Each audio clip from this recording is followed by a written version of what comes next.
Այս շաբաթ Facebook-ում մեկնաբանությունների հեղեղ եղավ DJ վակցինայի Ֆրանսիա գնալու մասին ստատուսի ու հարցի շուրջ։ Ժողովուրդ, Ֆրանսիայի դեսպանատուն պետք է գնամ, ինչ փաստաթղթեր են պետք։ Մինչև նրա ընկերները երկար, բարակ, լուրջ ու տեղեկացված պատասխաններ են գրում, վակցինայի ընկերներից մեկը մի նկատառում արեց։ Արուս, հիմա դու իրոք ուզում էիր իմանալ ինչ փաստաթղթեր են պետք, թե ուզում էիր ասել Ֆրանսիա եմ գնում հեսա։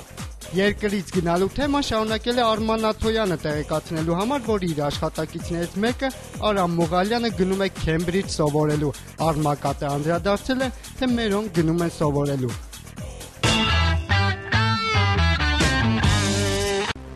Однокласснիկը անվճար է դարձել իր բոլոր ծառայությունները։ Սա ոգևորել է շատերին ու հիմա 5 գումարածներն մասնավորապես աղջիկների նկարների վրա հասնում են մի քանի տասնյակի, եւ սա մեր հայ աղջիկներին չի զսպում չգրել այսպիսի ստատուսներ։ Ես ոչ մեկի հետ չեմ ծանոթանում։ Տղաներին խնդրում եմ չգրել ինձ։ Իսկ ամենաարդյունավետ եւ խորամանկ ծանոթության մեթոդը ընտրել են մի քանի տղաներ, ովքեր իրենց ստատուսում գրել են իրենց հեռախոսահամարը ու ավելացրել։ Երբ ուզում եք զանգեք, ես պատրաստ եմ։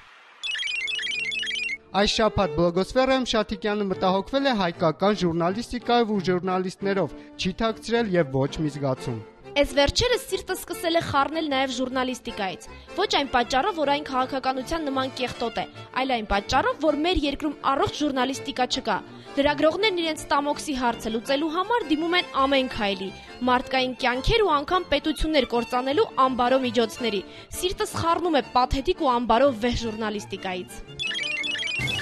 Արտակ Եվն բլոգը փորփրել է ու շարունակել Google թարգմանչին փորձարկումների ենթարկել, հասել է բավական ծիծաղելի արդյունքների։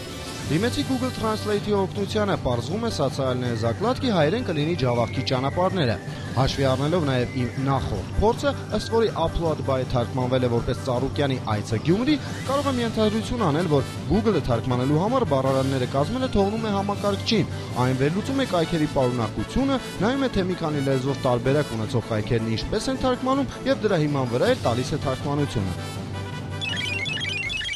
Պրոքսին չի շրջանցել Սուրբ խաչում մատուցված պատարագը ու զայրույթն է արտահայտել այստեղ խաչերով երթ անցկացնողներին մի քանի քաղցր խոսքերով։ Ինչի է նման փայտե խաչերով բողոքի ցույցեր անել։ Եթե այդպես դեմ եք, կարող եք ընդհանրապես չգալ եւ բոլոր հրավիրված չգնացողներին էլ վատամարտ չսարքել։ Եթե Մայրաթոր Սուրբ Էջմիածինը կարողանում է հրաժարվել, ինչու փոքրοκիններն իրենց այդքան նշանակալից են համարում։ Ինչու այդքան հեշտ է կուլ տալ Թուրքիայի կառավարության պատրաստած փափուկ խայծը։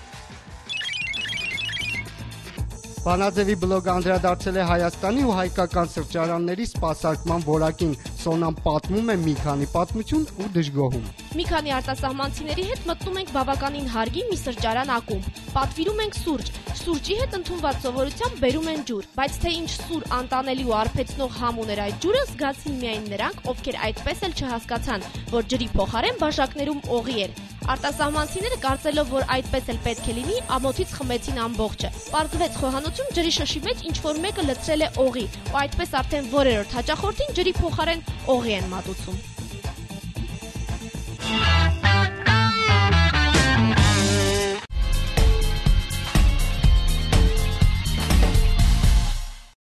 Մենք շարունակում ենք ներկայացնել բացառիկ դեմքեր ու դեպքեր, հարցազրույցներ ու ռեպորտաժներ։ Մեր այսօրվա ինտերպերսոնան ՏՏ աշխարհի ամենաազդեցիկ ու լայնածփյուռ ընկերության արդեն նախկին նախագահ Քրեյգ Բարեթն է։ Այս բացառիկ հարցազրույցի ընթացքում Բարեթը բացահայտեց իր անձնական եւ գործնական մի շարք պատմություններ, կիսվեց իր օրակարգով, ընտանեկան խնդիրներով եւ իհարկե ՏՏ աշխարհում իր հաջողության բանաձևով։ Եվ այսպես Քրեյգ Բարեթը մեր այսօրվա ինտերպերսոնան է։